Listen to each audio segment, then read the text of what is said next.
संबंधातून मारहाण, पती पत्नीवर गुन्हा दाखल, महाड MIDC पोलीस ठाण्यात गुन्हा दाखल। पत्नीच्या अनैतिक संबंधाची खबर पतीला समजताच त्याने पत्नीशी संगनमत करून त्या इसमास घरी बोलावून जबर मारहाण केल्याप्रकरणी महाड MIDC पोलीस ठाण्यात पती पत्नी विरोधात गुन्हा दाखल करण्यात आलाय। हे जोडपं परप्रांतीय असून ज्यास मारहाण करण्यात आली तो देखील परप्रांतीयच आहे।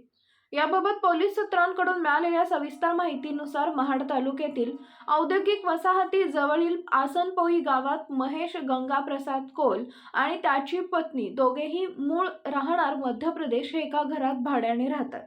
महेश यांच्या पत्नीचे लाल रामगोपाल रावत मूळ मध्य प्रदेश सध्या राहणार शेलटोली महाड याच्यासोबत 1 वर्षापासून अनैतिक संबंध होते आणि याची खबर पती महेश याच लागताच राग मनात धरून त्याने आपल्या पत्नीशी संगनमत करून सोमवार दिनांक 4 मार्च 2024 रोजी सकाळी 9:30च्या सुमारास लाले यास घरी बोलावून जबर मारहाण केली। याबाबत लाले याने महाड MIDC पोलीस ठाण्यात मारहाण करणाऱ्या पती पत्नी विरोधात रीतसर तक्रार नोंदवली असून या तक्रारीवरून पोलिसांनी पती पत्नी विरोधात भारतीय दंडविधान संहिता कलम 324, 504, 34 अन्वये गुन्हा दाखल केला असून घटनेचा अधिक तपास सहाय्यक पोलीस निरीक्षक मारुती अंधळे यांच्या मार्गदर्शनाखाली सुरू आहे।